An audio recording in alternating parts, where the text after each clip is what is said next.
사랑하는 가족을 지키기 위해서라면 어떤 시련도 이겨낼 수 있다고 믿었습니다.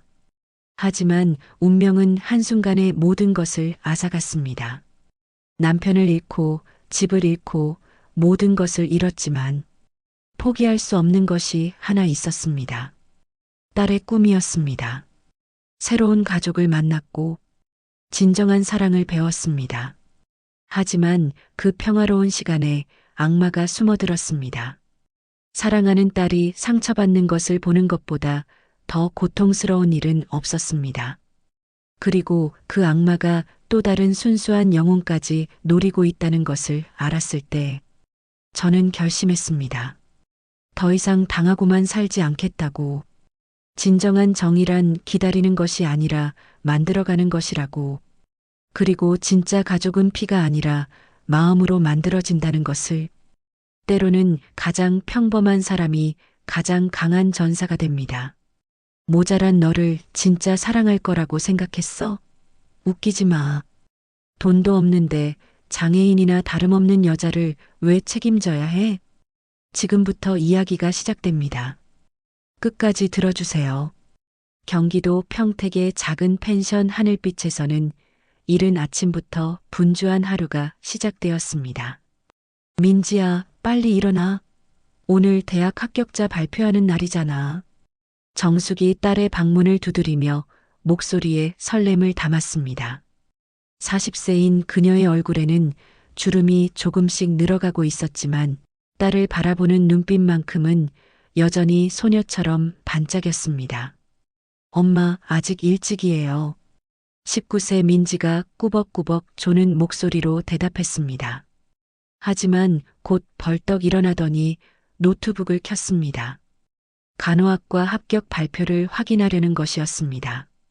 부엌에서는 태호가 이미 펜션 손님들을 위한 아침 준비를 하고 있었습니다. 42세인 그는 체격이 건장했고 언제나 밝은 미소를 잃지 않는 사람이었습니다. 여보, 우리 딸 분명히 붙었을 거야. 그렇게 열심히 공부했는데. 태호의 목소리에는 딸에 대한 믿음이 가득했습니다.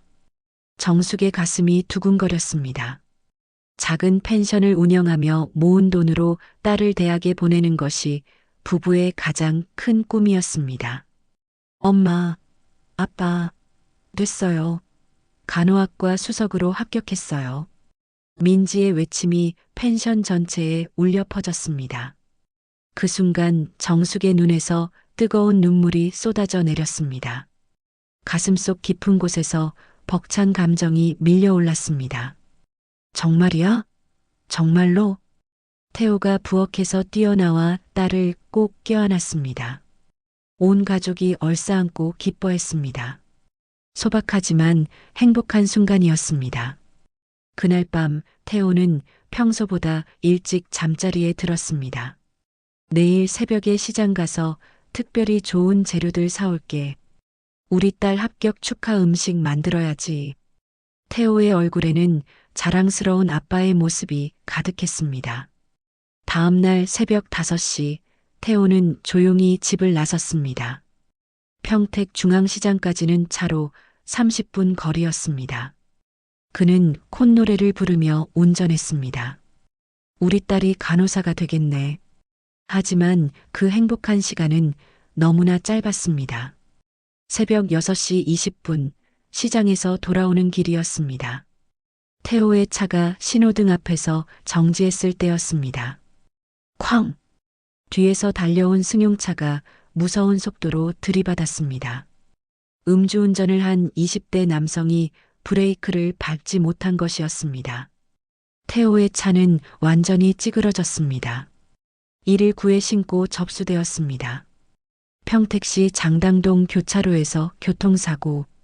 정숙이 전화를 받은 건 1시간 뒤였습니다. 네, 남편이 사고를. 지금 어디 계시다고요? 전화기를 잡은 정숙의 손이 심하게 떨렸습니다. 순간 온 세상이 멈춘 것 같았습니다. 병원 응급실은 아수라장이었습니다. 정숙과 민지가 뛰어가자 의사가 심각한 표정으로 다가왔습니다. 보호자분이신가요? 환자가 뇌출혈로 인한 뇌사 상태입니다. 수술을 해야 하지만 의사의 말이 끝나기도 전에 정숙의 다리가 풀렸습니다. 아니에요. 그럴 리가 없어요. 우리 남편은 아침에 멀쩡했는데. 정숙이 고개를 저으며 중얼거렸습니다.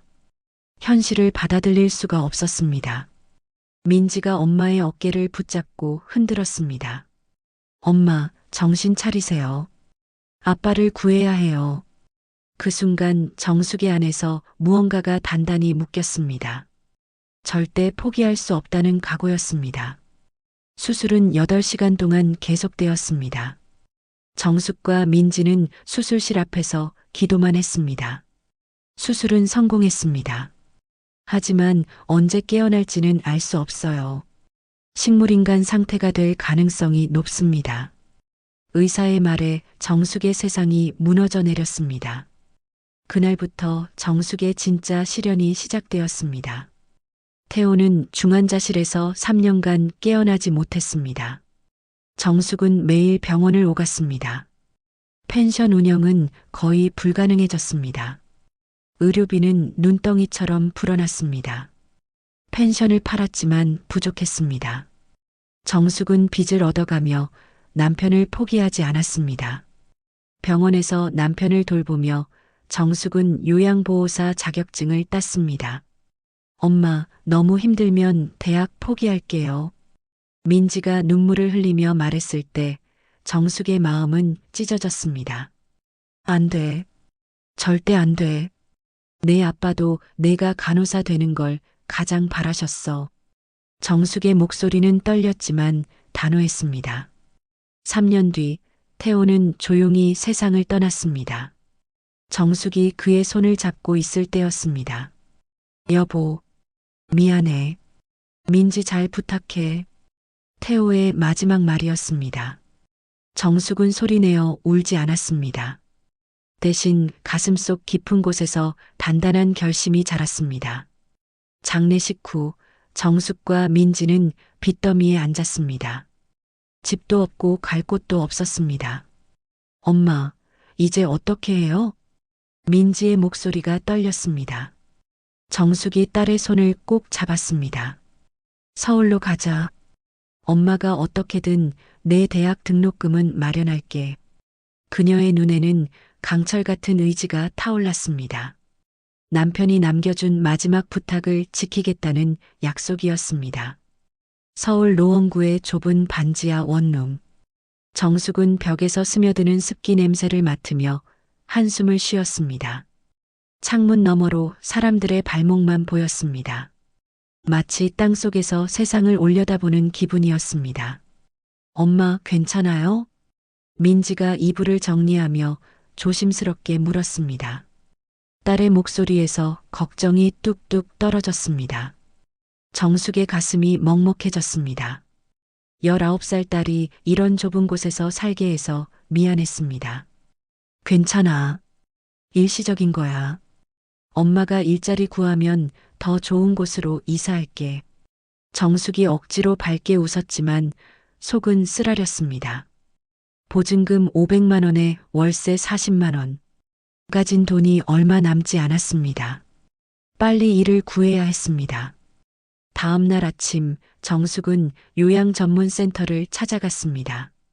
요양보호사 자격증을 딴 것이 유일한 희망이었습니다. 치매 환자 돌봄 경험이 있으시다고요?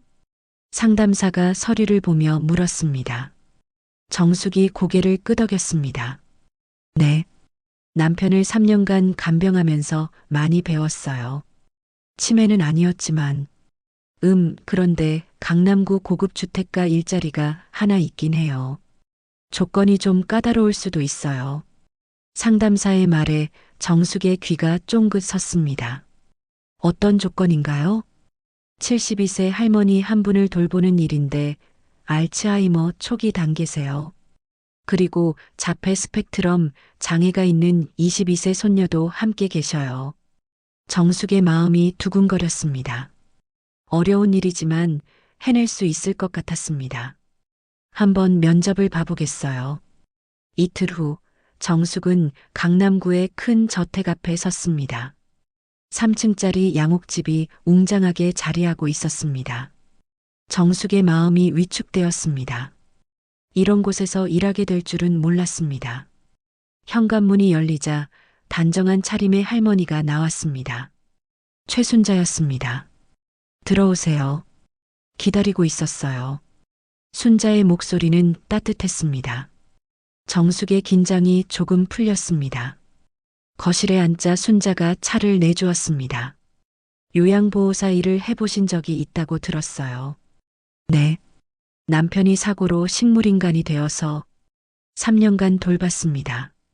정숙의 목소리가 떨렸습니다. 아직도 그 기억이 아팠습니다. 순자의 눈에 깊은 이해가 스며들었습니다. 저도 비슷한 아픔이 있어요. 아들과 며느리를 자동차 사고로 잃었거든요. 그 순간 정숙의 가슴이 뭉클해졌습니다. 같은 아픔을 겪은 사람끼리만 아는 슬픔이 있었습니다. 손녀만 남겨두고 그 아이가 자폐 스펙트럼이라 더 걱정이에요. 순자의 목소리에 깊은 애정이 담겨 있었습니다. 제가 그 아이를 만나봐도 될까요? 정숙이 조심스럽게 물었습니다. 순자가 웃으며 고개를 끄덕였습니다. 유리야, 이리 와봐. 계단에서 내려온 것은 단아한 인상의 젊은 여성이었습니다. 유리였습니다. 그녀의 눈은 맑았지만 어딘가 다른 세상을 보는 듯 했습니다. 안녕하세요. 유리가 작은 목소리로 인사했습니다. 시선을 직접 마주치지는 않았지만 적대감은 없어 보였습니다. 정숙이 부드럽게 말했습니다. 안녕하세요, 유리 씨. 저는 정숙이에요. 정숙 이모. 그림 그리는 것 좋아하세요? 유리가 갑자기 물었습니다. 정숙이 당황했지만 웃으며 대답했습니다. 잘 그리지는 못하지만 보는 건 좋아해요. 제가 그려드릴게요. 예쁜 그림. 유리의 얼굴에 순수한 미소가 피어올랐습니다. 정숙의 마음이 따뜻해졌습니다. 이 아이는 천사 같았습니다. 면접이 끝나고 정숙은 바로 합격했습니다. 언제부터 나올 수 있어요? 순자가 물었습니다. 내일부터라도 가능합니다. 정숙의 대답에 순자가 환하게 웃었습니다. 그런데 한 가지 부탁이 있어요. 따님이 대학생이라고 들었는데. 순자의 말에 정숙이 긴장했습니다. 혹시 학비나 생활비에 어려움이 있으시면 제가 도와드리고 싶어요. 정숙의 눈이 커졌습니다. 예상치 못한 제안이었습니다. 아닙니다. 그럴 수는 없어요. 저도 혼자 키우는 아이가 있어서 엄마 마음을 알아요. 서로 도우며 지내요. 순자의 진심 어린 제안에 정숙의 눈시울이 뜨거워졌습니다. 집으로 돌아가는 길, 정숙의 발걸음이 가벼워졌습니다. 민지야, 엄마가 일자리 구했어. 정숙이 문을 열며 소리쳤습니다. 민지가 과자를 입에 문 채로 벌떡 일어났습니다. 정말요? 어떤 일인데요? 요양보호사 일이야. 그런데 거기 할머니가 내 학비도 도와주신다고 하셔. 민지의 눈이 휘둥그레졌습니다. 엄마, 정말이에요? 정말이야. 우리 이제 조금씩 나아질 거야. 정숙이 딸을 꼭 껴안았습니다. 한참 만에 느껴보는 희망이었습니다. 다음 날부터 정숙의 새로운 생활이 시작되었습니다. 순자의 알츠하이머는 아직 초기 단계라 일상생활에는 큰 문제가 없었습니다. 하지만 가끔 기억이 흐려질 때가 있었습니다. 정숙 씨, 내가 뭘 하려고 했더라? 순자가 부엌에서 멍하니 서 있을 때가 있었습니다.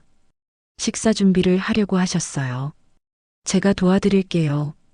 정숙이 자연스럽게 도왔습니다. 순자가 당황하지 않도록 세심하게 배려했습니다. 유리는 처음엔 낯설어했지만 점점 정숙에게 마음을 열었습니다. 정숙 이모, 이 그림 어때요? 유리가 그린 풍경화를 보여주었습니다. 놀랍도록 섬세하고 아름다웠습니다. 와, 정말 잘 그렸네요. 유리 씨는 천재인 것 같아요. 정숙의 진심 어린 칭찬에 유리의 볼이 빨갛게 물들었습니다. 한 달이 지나자 정숙은 완전히 이 가족의 일원이 된 것 같았습니다. 민지도 대학 생활에 잘 적응했습니다. 학비 걱정 없이 공부에 집중할 수 있어서 성적도 좋았습니다. 엄마, 이번 학기 장학금 받을 수 있을 것 같아요. 민지가 신나서 말했습니다. 정숙의 마음이 뿌듯했습니다. 힘든 시간이 있었지만 이제 조금씩 보상받는 기분이었습니다. 하지만 정숙은 아직 몰랐습니다. 이 평화로운 시간이 얼마나 소중한지를, 그리고 곧 무서운 시련이 다가오고 있다는 것을. 순자가 가끔 혼잣말을 할 때가 있었습니다. 유리를 지켜줄 사람이 누가 있을까? 그 말 속에는 깊은 걱정이 담겨 있었습니다. 정숙은 그런 순자를 보며 가슴이 아팠습니다. 그리고 마음속으로 다짐했습니다. 이 가족을 끝까지 지켜주겠다고. 2년이 흘렀습니다. 민지는 간호학과 3학년이 되어 대학병원에서 실습을 시작했습니다. 하얀 간호사복을 입은 민지의 모습이 의젓해 보였습니다. 정숙은 딸을 보며 가슴이 뿌듯했습니다. 엄마, 오늘 실습 첫날이에요. 떨려요. 민지가 거울 앞에서 옷매를 다듬으며 말했습니다. 괜찮아. 우리 딸 잘할 거야. 정숙이 딸의 어깨를 토닥였습니다. 하지만 속으로는 걱정이 앞섰습니다. 대학병원 응급실은 정신없이 바빴습니다. 민지는 선배 간호사를 따라다니며 열심히 배웠습니다. 그때 한 남자가 다가왔습니다. 실습생이신가요? 처음 보는 얼굴이네요. 28세 정도로 보이는 남자였습니다. 깔끔한 의사 가운을 입고 있었습니다. 바로 박준혁이었습니다. 네, 저는 간호학과 3학년 김민지예요. 민지가 공손하게 인사했습니다. 저는 박준혁이에요. 여기서 일한 지 2년 됐어요. 모르는 게 있으면 언제든 물어보세요.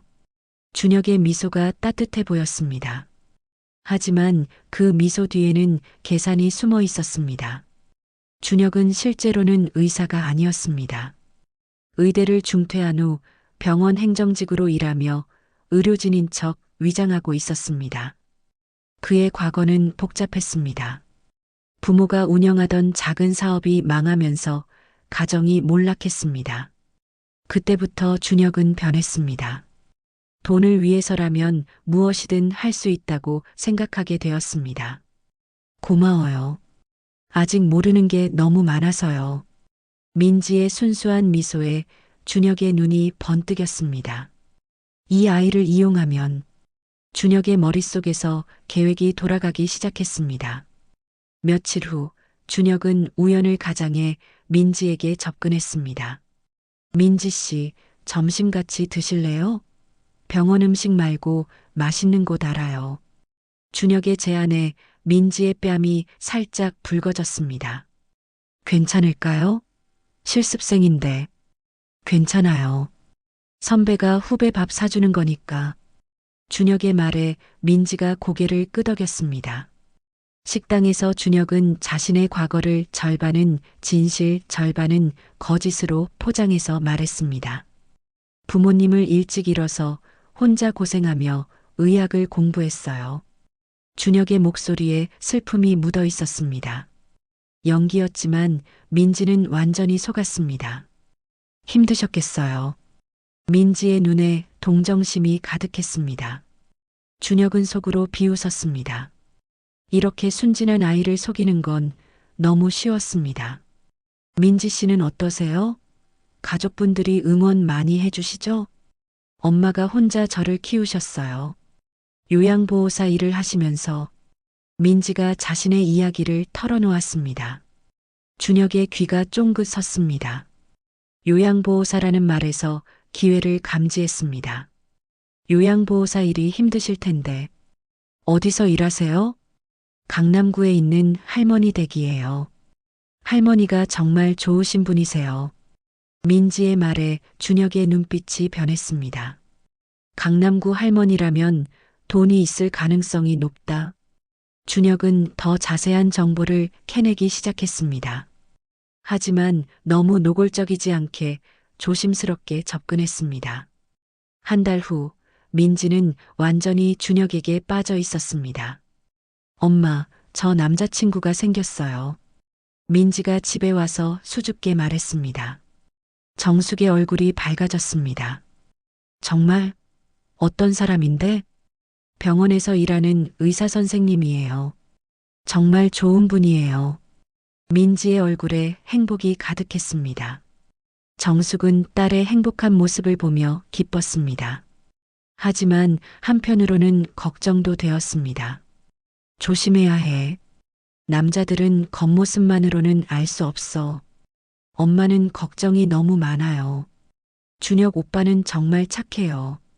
민지가 투정을 부렸습니다. 그 무렵 준혁은 유리에게도 접근하기 시작했습니다. 순자의 집에 놀러 온 척하며 유리와 만났습니다. 안녕하세요, 유리 씨. 민지 남자친구 박준혁이에요. 준혁이 상냥하게 인사했습니다. 유리는 처음엔 경계했지만 준혁의 친절한 태도에 조금씩 마음을 열었습니다. 그림 정말 잘 그리시네요. 천재인 것 같아요. 준혁이 유리의 그림을 보며 칭찬했습니다. 유리의 얼굴이 환해졌습니다. 칭찬받는 것을 좋아했습니다. 준혁은 유리의 순수함을 이용해 점점 가까워졌습니다. 정숙은 준혁을 처음 만났을 때부터 묘한 느낌이 들었습니다. 안녕하세요, 어머님. 민지 남자친구 박준혁입니다. 준혁이 정중하게 인사했지만 정숙의 마음은 편치 않았습니다. 아, 네. 민지 이야기 많이 들었어요. 정숙이 미소를 지었지만 어딘가 어색했습니다. 준혁은 정숙을 통해 순자에 대한 정보를 캐내려고 했습니다.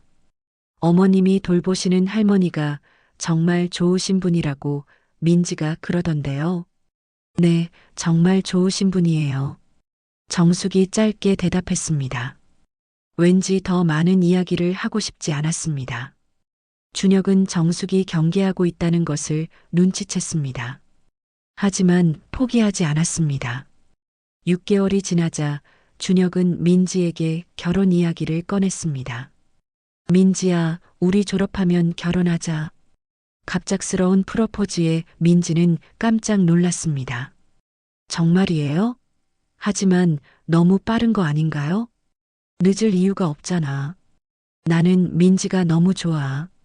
준혁의 달콤한 말에 민지의 마음이 흔들렸습니다. 하지만 준혁의 진짜 목적은 따로 있었습니다. 정숙을 통해 알아낸 순자의 막대한 재산이 목적이었습니다. 순자는 대기업 회장의 부인이었고 유일한 상속자는 유리뿐이었습니다. 준혁은 유리와 결혼해서 그 재산을 차지할 계획이었습니다. 민지는 그저 징검다리일 뿐이었습니다. 민지야, 내가 정말 사랑하는 건 너야. 준혁이 거짓말을 하면서도 눈 하나 깜짝하지 않았습니다. 민지는 그런 준혁의 속마음을 전혀 몰랐습니다. 오직 사랑에 빠진 한 소녀였을 뿐이었습니다. 정숙은 딸의 행복해하는 모습을 보며 복잡한 마음이었습니다. 뭔가 불안했지만 구체적인 이유를 찾을 수 없었습니다. 엄마, 준혁 오빠가 결혼하자고 했어요. 민지가 기뻐 날뛰는 모습을 보며 정숙은 쓴웃음을 지었습니다. 내가 너무 예민한 걸까? 하지만 마음 한구석의 불안감은 쉽게 사라지지 않았습니다. 상견례가 끝난 지 일주일 후였습니다. 민지가 울먹이며 집에 들어왔습니다. 정숙은 딸의 얼굴을 보자마자 가슴이 철렁 내려앉았습니다. 빨갛게 부은 눈, 축 늘어진 어깨. 뭔가 큰일이 일어났다는 걸 직감했습니다. 민지야, 무슨 일이야? 정숙이 다급하게 물었습니다. 민지가 소파에 주저앉더니 눈물을 쏟아냈습니다. 엄마, 준혁 오빠가 파혼하자고 했어요. 그 순간 정숙의 머릿속이 하얗게 변했습니다. 뭐라고? 갑자기 왜? 제가 뭘 잘못했는지 모르겠어요. 민지의 목소리가 떨렸습니다. 상처받은 어린 동물 같았습니다. 정숙의 가슴 속에서 분노가 끓어올랐습니다. 하지만 일단 딸을 달래는 것이 먼저였습니다. 천천히 말해봐. 정확히 뭐라고 했어? 민지가 흐느끼며 말했습니다. 요양보호사 장모는 창피해서 결혼할 수 없다고, 사회적 체면이 서지 않는다고. 정숙의 안에서 무언가가 툭 하고 끊어졌습니다. 분노가 뒤통수를 후려쳤습니다. 하지만 그보다 더 큰 건 딸에 대한 미안함이었습니다. 엄마 때문에 이런 일이. 정숙의 목소리가 떨렸습니다. 아니에요, 엄마. 엄마 잘못이 아니에요. 민지가 울며 정숙을 붙잡았습니다. 그런 사람이라면 차라리 잘 된 거야. 그런 속 좁은 남자랑 결혼하면 평생 고생할 뻔했어. 정숙이 애써 화를 참으며 말했습니다. 하지만 속으로는 준혁에게 당장 달려가서 따져묻고 싶었습니다. 며칠 후 정숙은 순자의 집에서 일하며 마음을 달랬습니다. 일에 집중하려고 했지만 계속 준혁 생각이 났습니다. 정숙 씨, 요즘 표정이 안 좋아 보여요. 무슨 일 있어요? 순자가 걱정스럽게 물었습니다. 아무것도 아니에요. 조금 피곤해서요. 정숙이 억지로 웃었습니다. 그때 유리가 신나는 목소리로 달려왔습니다. 할머니, 정숙 이모, 저한테 남자친구가 생겼어요. 정숙의 손이 멈췄습니다. 갑자기 불길한 예감이 들었습니다. 남자친구, 누구인데? 순자가 미소를 지으며 물었습니다. 민지 언니 남자친구였던 박준혁 오빠예요. 그 순간 정숙의 세상이 무너져 내렸습니다. 컵이 손에서 떨어져 바닥에 산산조각 났습니다. 정숙 씨, 괜찮아요? 순자가 놀라며 달려왔습니다. 정숙의 머릿속은 복잡했습니다. 준혁이 민지를 버리고 유리에게 간 이유가 무엇일까? 돈이다. 분명히 돈 때문일 거야. 정숙의 직감이 속삭였습니다. 유리 씨, 그 사람이 언제부터 접근했어요? 정숙이 조심스럽게 물었습니다. 한 달 전쯤부터요. 처음엔 민지 언니 남자친구라고 해서 어색했는데 이제는 저를 더 좋아한다고 하더라고요. 유리의 순진한 말에 정숙의 분노가 치솟았습니다. 그 악질이 두 여자 사이를 오가며 장난을 치고 있었던 겁니다. 할머니, 잠시 이야기 좀 할까요? 정숙이 순자를 따로 불렀습니다. 거실에서 정숙은 모든 상황을 설명했습니다. 준혁이 민지를 파혼시킨 이유, 그리고 지금 유리에게 접근한 진짜 목적까지. 순자의 얼굴이 점점 굳어졌습니다. 그럼 그 사람이 우리 유리를 돈 때문에. 네, 분명히 그럴 거예요. 할머니 재산을 노리고 있는 거예요. 정숙의 목소리에 확신이 담겨 있었습니다. 순자가 주먹을 꽉 쥐었습니다. 그런 나쁜 놈이 우리 순수한 유리를 이용하다니. 하지만 아직 확실한 증거가 없어요. 섣불리 움직이면 유리만 상처받을 수도 있어요. 정숙이 신중하게 말했습니다. 두 사람은 고민에 빠졌습니다. 그때 정숙의 머릿속에 번뜩 아이디어가 떠올랐습니다. 할머니, 연기 한번 해보실래요? 연기요? 네. 치매가 갑자기 심해진 척하면서 재산을 모두 잃었다고 연기해 보세요. 그러면 그 사람의 본색이 드러날 거예요.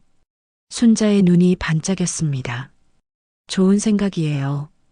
그런데 제가 연기를 잘할 수 있을까요? 할머니라면 충분히 하실 수 있어요. 제가 도와드릴게요. 정숙의 목소리에 결의가 담겨 있었습니다. 며칠 후 계획이 시작되었습니다. 정숙은 먼저 의료진 지인들에게 연락했습니다. 요양보호사 일을 하면서 알게 된 간호사들과 의사들이었습니다. 혹시 박준혁이라는 사람 아세요? 의사라고 하는데. 박준혁? 아, 그 사람 의사 아니에요. 병원 행정직이에요. 그것도 문제가 많은 사람이라고 소문났어요. 간호사 친구의 말에 정숙의 예상이 맞았다는 걸 확인했습니다. 어떤 문제요? 이전 병원에서도 환자 가족들을 속여서 돈을 뜯어낸 일이 있었대요. 증거가 없어서 처벌받지 않았지만요. 정숙의 가슴이 뛰었습니다. 확신이 섰습니다. 더 많은 정보를 수집한 정숙은 순자에게 모든 걸 보고했습니다. 역시 그런 사람이었군요. 우리 유리가 얼마나 위험한 상황인지 순자의 목소리가 떨렸습니다. 이제 행동에 옮길 때예요. 할머니가 준비되셨나요? 네.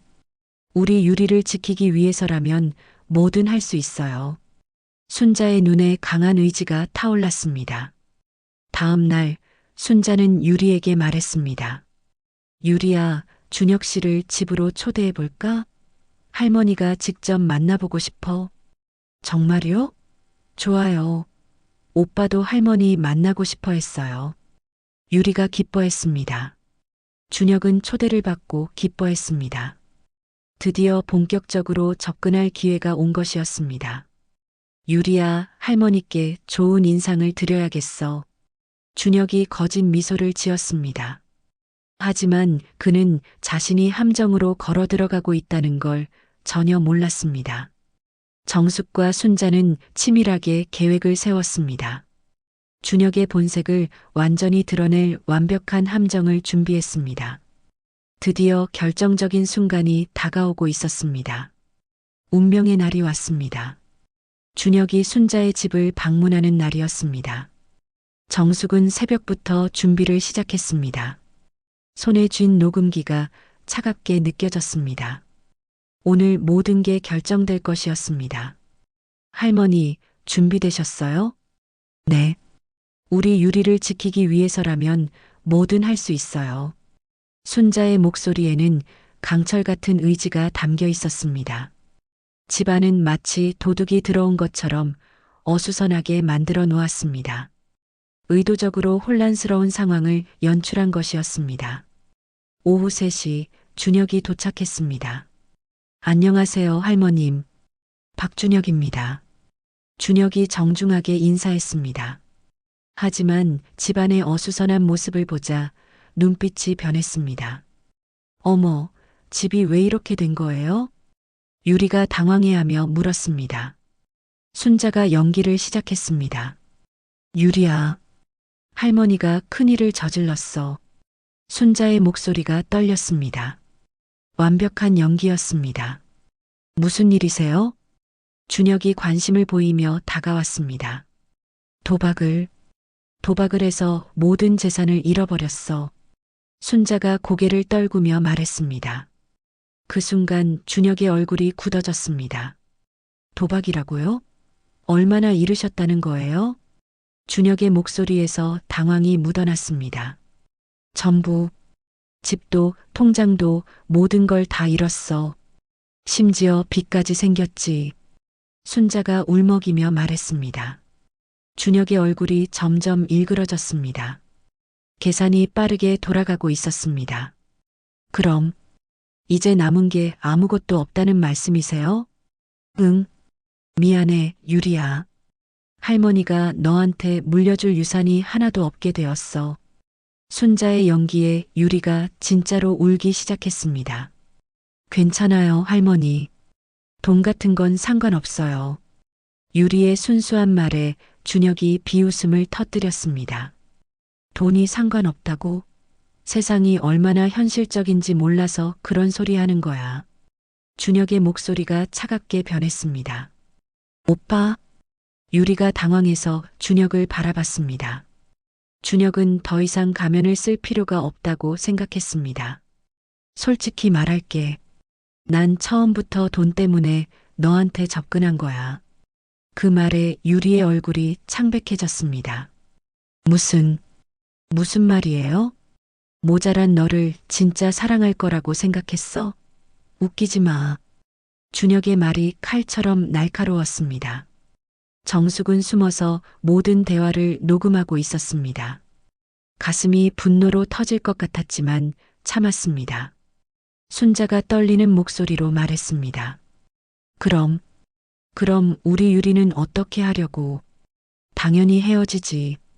돈도 없는데 장애인이나 다름없는 여자를 왜 책임져야 해? 준혁의 말에 유리가 주저앉으며 울기 시작했습니다. 그때였습니다. 여기까지입니다. 정숙이 녹음기를 들고 나타났습니다. 뒤이어 민지도 함께 나왔습니다. 준혁의 얼굴이 경악으로 일그러졌습니다. 당신이 여기 왜? 내 딸을 파혼시킬 때부터 수상했어요. 역시 이런 쓰레기였군요. 정숙의 목소리에는 억눌렸던 분노가 가득했습니다. 순자가 벌떡 일어났습니다. 나도 바보가 아니야. 이 사기꾼아. 순자의 목소리가 당당했습니다. 치매 연기는 이미 끝났습니다. 준혁이 당황해서 변명하려 했습니다. 잠깐, 이건 오해예요. 제가 그런 뜻으로. 오해? 다 녹음되어 있어요. 정숙이 녹음기를 흔들며 소리쳤습니다. 유리를 장애인이라고? 모자란 여자라고? 당신이야말로 가장 모자란 인간이에요. 민지가 눈물을 흘리며 소리쳤습니다. 준혁이 도망치려고 했지만 정숙이 막아섰습니다. 어디 가려고요? 경찰이 곧 와요. 정숙이 이미 신고를 마친 상태였습니다. 준혁의 얼굴이 하얗게 질렸습니다. 제발 한 번만 봐주세요. 다시는 이런 일 안 할게요. 한 번만? 당신이 지금까지 속인 사람이 몇 명인지 알아요? 정숙이 냉정하게 말했습니다. 다른 병원에서도 환자 가족들 돈 뜯어냈죠? 의사인 척하면서. 준혁의 얼굴이 더욱 창백해졌습니다. 모든 게 다 밝혀진 것이었습니다. 경찰이 도착했습니다. 사기 및 협박 혐의로 신고받고 왔습니다. 여기 있어요. 모든 증거도 준비되어 있습니다. 정숙이 녹음기와 함께 준혁의 과거 범죄 기록까지 모두 제출했습니다. 준혁이 수갑을 차고 끌려가면서 마지막으로 악을 썼습니다. 나를 이렇게 만든 건 너희들이야. 가난하게 살면서 돈을 탐내지 말았어야지. 끝까지 뻔뻔하네요.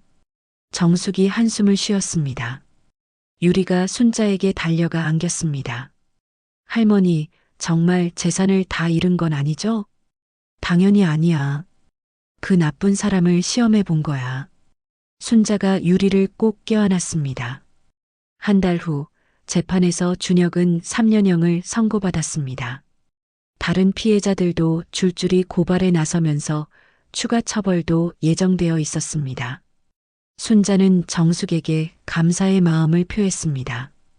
정숙 씨 덕분에 유리를 지킬 수 있었어요. 어떻게 보답할까요? 보답은 무슨요? 가족인데 당연한 거죠. 정숙이 웃으며 말했습니다. 그래도 뭔가는 해야죠. 민지 씨가 간호사가 되면 병원 차려주고 싶어요. 그리고 정숙 씨도 요양센터 하나 차려보세요. 순자의 제안에 정숙의 눈이 커졌습니다. 그런 큰 돈을. 안 됩니다. 원래 유리 결혼자금으로 준비한 돈이에요. 이제 그 돈으로 진짜 가족을 도와주고 싶어요. 순자의 진심 어린 말에 정숙의 눈시울이 뜨거워졌습니다. 6개월 후 정숙은 작지만 따뜻한 요양센터를 열었습니다. 가족 요양센터라는 이름이었습니다.